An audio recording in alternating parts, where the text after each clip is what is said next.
William Oehling versus State of Florida. Good morning. Morning, counsel. Good morning. May it please the court, Brian Ellison, Assistant Public Defender, here on behalf of William Oehling. I'd like 1 minute for rebuttal. Sure. The main issue in this case is whether my client's confrontation rights were violated when a surrogate expert witness testified to the report that was put together by another analyst. That issue has been resolved by the Florida Supreme Court in Johnson, which held that such FDLE reports are testimonial and therefore trigger confrontation rights. And that holding is completely consistent with the United States Supreme Court decision in Bullcoming. But don't we have a slew of cases that say you look at the role of the person that's testifying, actually what role they had in connection with the report? All the cases seem to indicate to me that what you're talking about is the analyst and the person that testifies, whether the person that testified actually drew their own conclusions at the time the report was being made. And it's actually their conclusions that are in there. Am I correct? The distinction that I see in the cases is whether the person who's testifying actually had any hand in putting the report together or coming to any of the original conclusions in the report, as opposed to simply regurgitating or parroting the report that someone else came to, the work that someone else did, the experiences that someone else had. So my question to you is, in this case, Ms. Morgan, Mr. Adams apparently testified in his deposition. Ms. Morgan was his supervisor, I believe. Correct. And that she reviewed the findings afterwards. And she testified that part of her job before the report goes out is to review how it was done, review the findings, and to ensure that she agrees with those findings. Am I correct? That was a testimony. That's correct. But that was her role as a supervisor in an FDL lab. That's exactly the same factual scenario that the Florida Supreme Court faced in Johnson, where in that case, just like here, it was the supervisor. Well, Johnson was a little bit different. So we can't really, it was talking records custodian and everything else, so we really can't talk about that one. My question is, you've got Smith, you got some other cases, and they all say, let's look at the role. And my question to you is, doesn't this kind of go ahead and fit the bill anyway? Because as her job as a supervisor, she reviewed it, she was able to testify how it was done, chain of custody, et cetera, and she said, I reviewed it, and part of my job is to review it, make sure I agree with the way it was done, make sure I agree with the analysis, make sure I agree with the outcome. So she's not really getting in an expert report of hearsay that couldn't normally come in. So doesn't that fit the bill? Your Honor brought up Smith, but in that case, it was a supervisor who actually took part in the creation of the report and actually wrote the results down. Right. But in this case, Morgan, in her testimony, and Adams in his deposition, said that Morgan had absolutely nothing to do with the actual lab work that went into this case. Not only that, but Adams in his deposition went over a lot of information that the jury might have found highly significant as to the credibility or the reliability of his report. First of all, he said that if any corrections had actually been made by one of his supervisors, including Morgan, it never would have been recorded.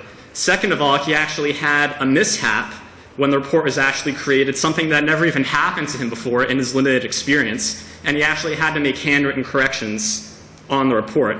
When Morgan testified, she testified to everything that was in the report, all the conclusions, but the report was completely insulated from any questions about Adams' experiences when he put this report together and the problems that he had when his ultimate conclusions were reached. And that is the essence of a confrontation problem, because the defense is not able to confront the accuser in this case, which is Adams, was not able to confront the conclusions that he reached and what he was actually doing. Can I ask you a more fundamental question?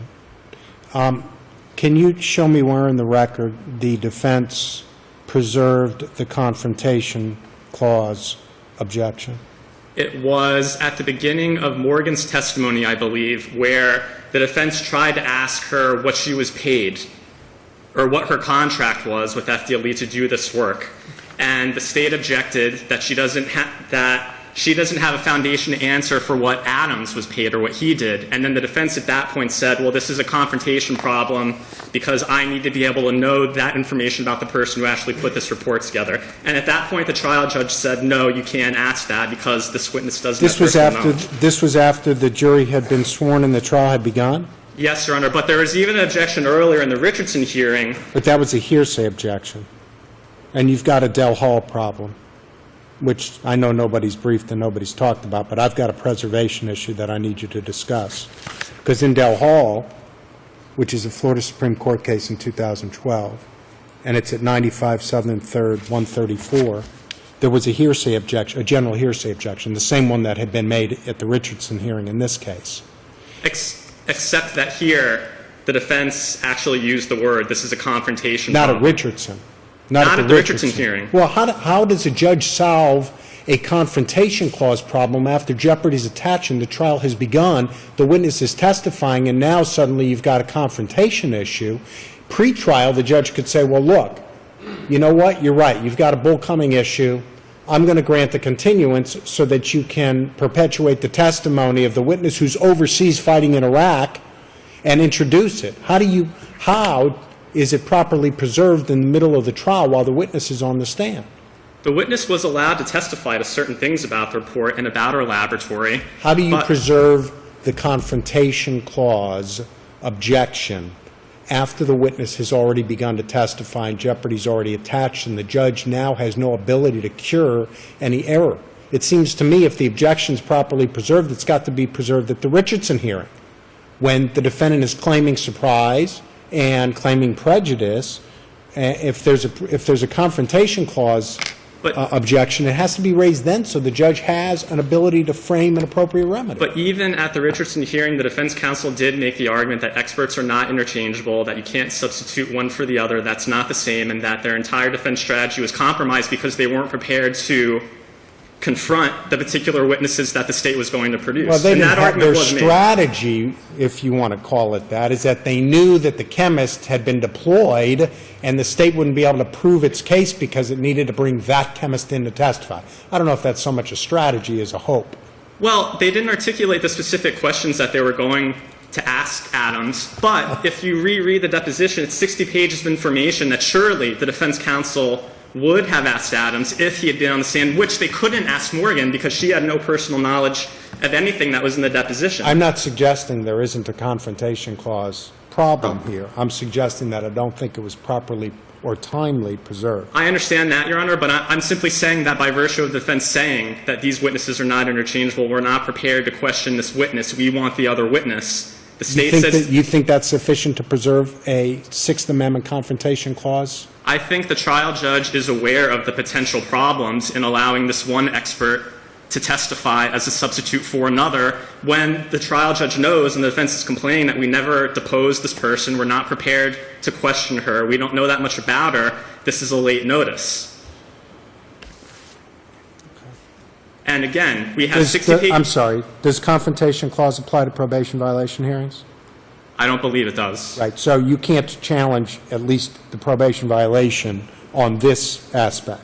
Well, if I understand the case, I think that the probation violation and the trial were held at exactly the same time. Well, that doesn't really matter, though. What matters is I believe that in your brief you say that the judge found that the probation was violated by virtue of the conviction.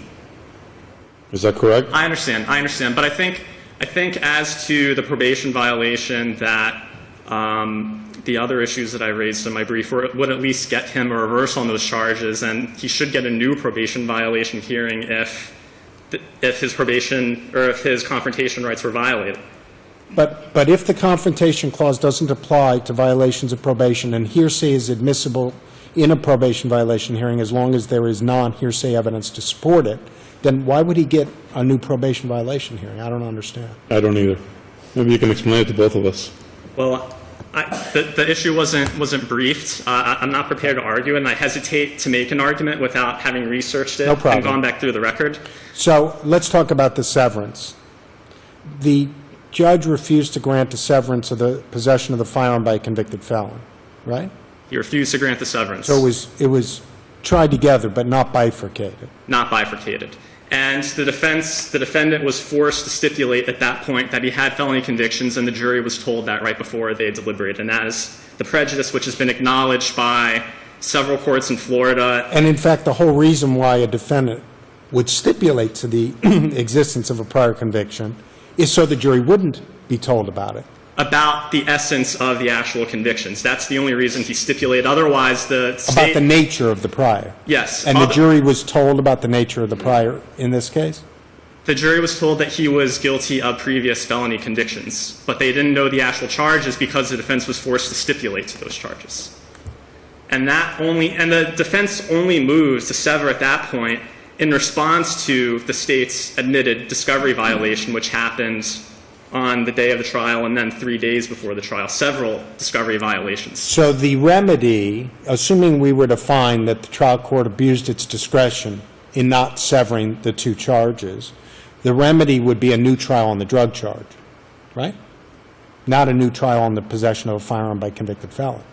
Correct. Right. So your argument for a reversal on the possession of a firearm by a convicted felon is primarily the Confrontation Clause argument, Yes, correct? and I do have an argument with respect to the drug charge because there was also a discovery violation with respect to the expert Putterbaugh, who was also lately noticed to defense, and they weren't prepared to question him either. And it's the same argument as to Morgan, Right. but it just goes to the drug charge instead of the other charge. But if we find that the court abused its discretion in not severing the charges, then we don't need to reach the issue on the drug charge with regard to the Confrontation Clause objection, right? True.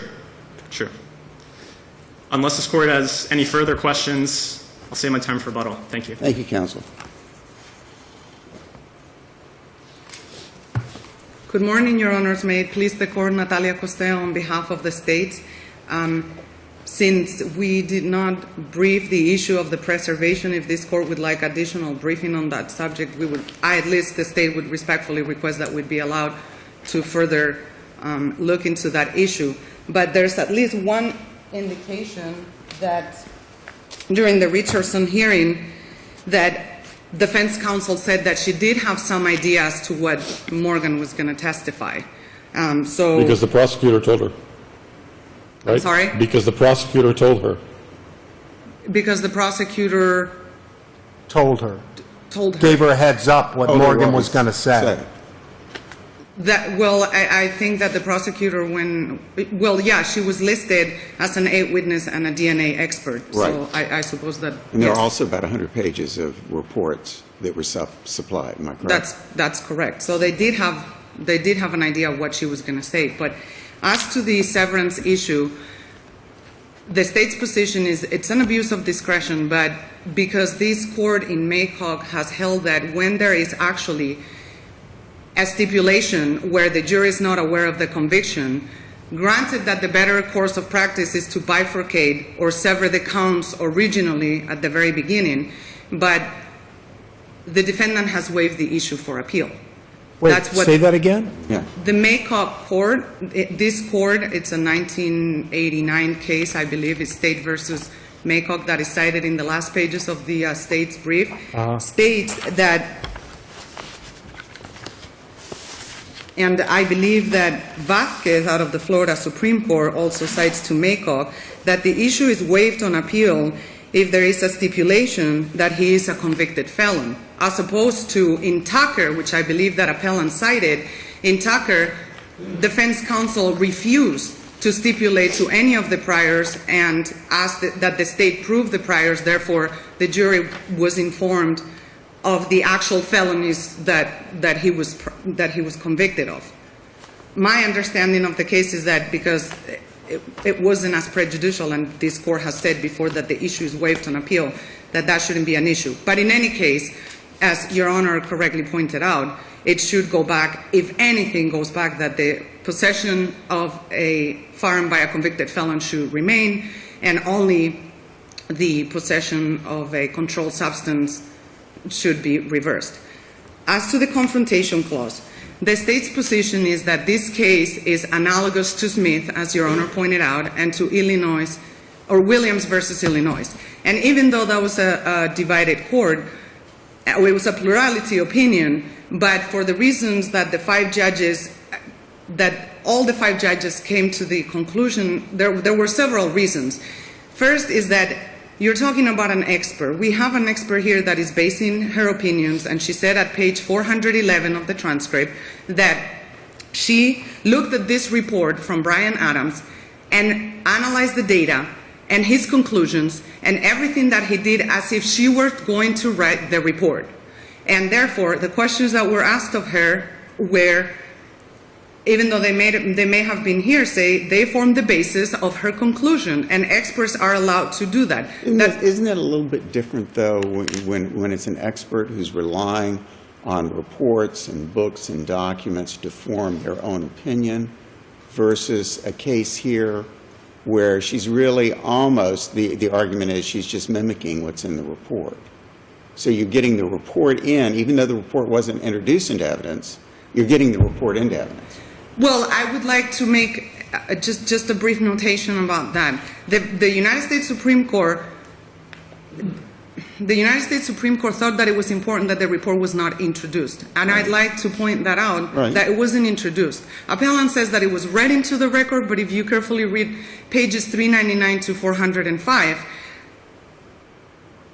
I don't believe it can be said that the report was read into the record. It was talked about in detail, about the location of the different short tandem, repetition of the locations and the profile that had been obtained, but I don't believe it was read into the record, and I think the Supreme Court made a distinction about that. They thought that that was important, and she's not just mimicking, because actually, unlike in Williams, where you have the Lambados was the one that testified, and she worked for the laboratory for the state police. Here you have the person at the laboratory, at boat technology, that actually supervises. She's aware of the protocols. She knows she knows of all the tests that are done to maintain accuracy. She's very well aware of what goes on in that laboratory, and she supervises all of these people. What's your best case you can point me to that I can hang my hat on that it was all right for her to testify in this case? Well, I would point first to Williams versus Illinois.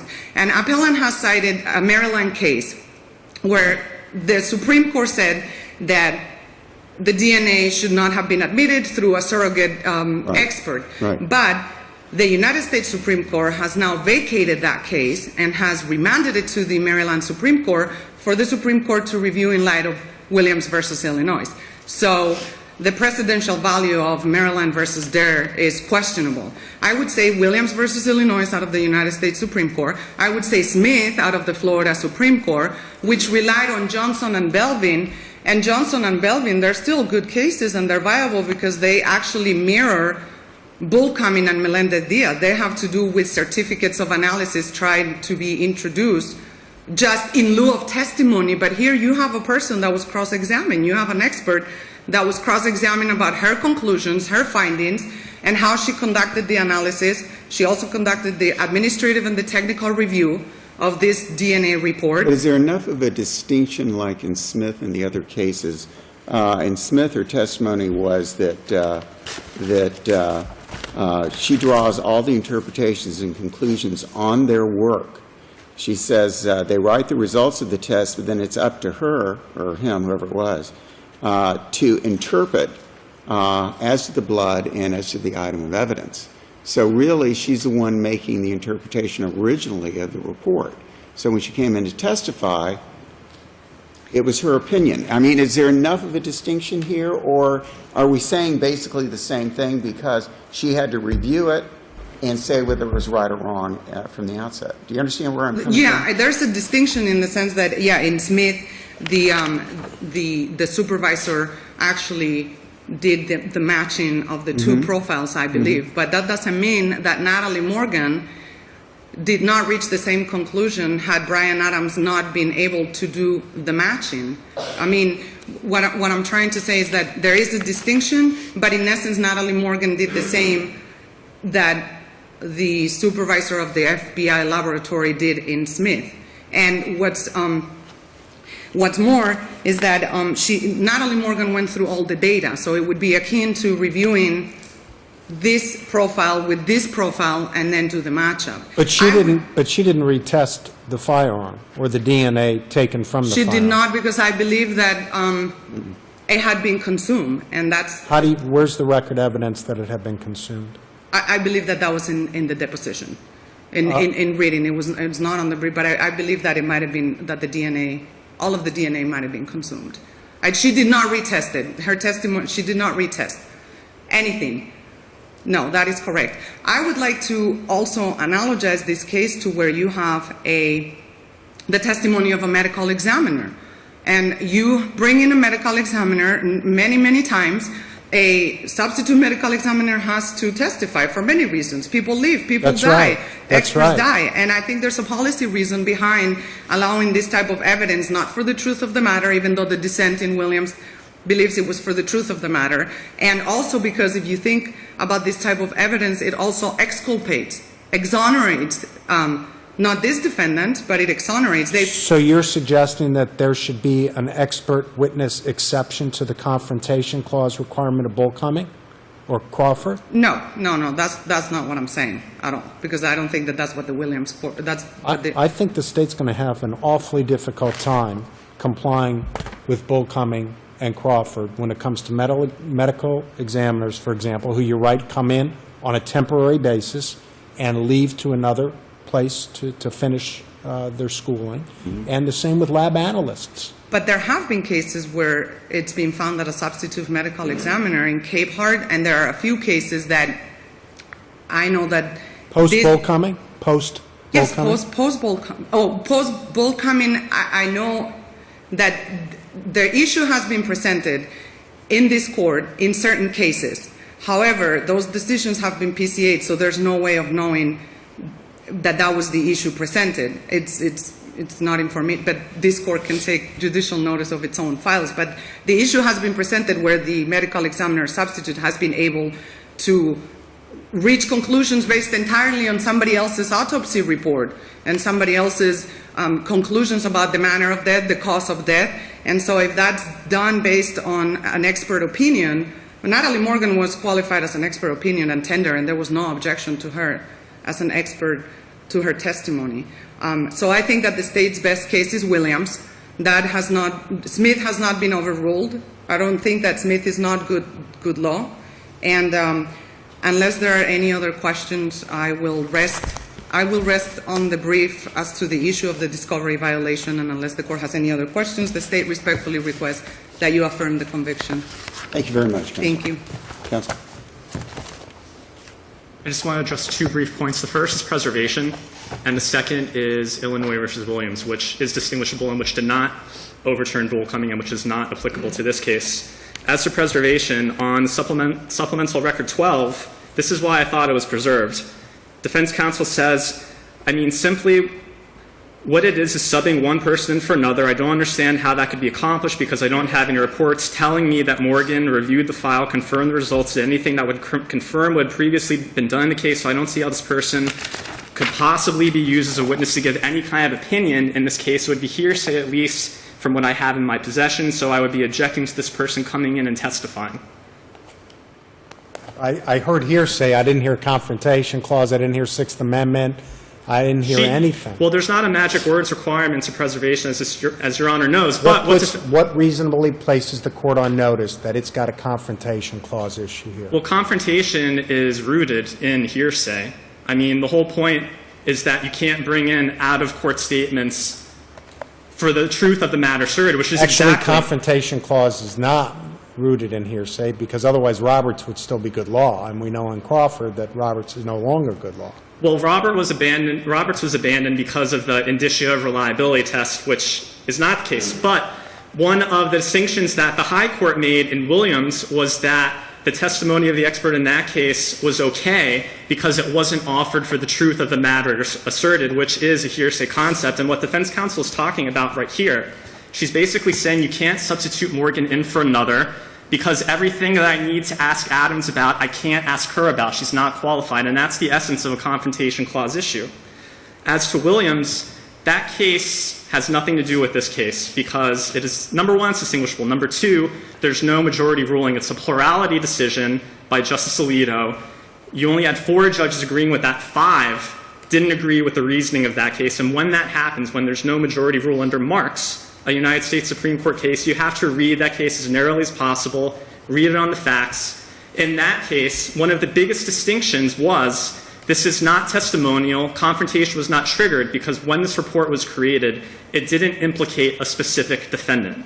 And in this case, with any FDLE report you have, it's always done for testimonial purposes. It's an accusatory document, which is exactly what the Florida Supreme Court said the FDLE report was in that case. So Williams is inapplicable. This court is controlled by Bullcoming, by Johnson. Smith is also distinguishable, as I mentioned before, because the actual expert in that case was the actual accuser because they came up with the conclusions. They weren't just repeating someone else's work. Thank you. Thank you very much. Thank you.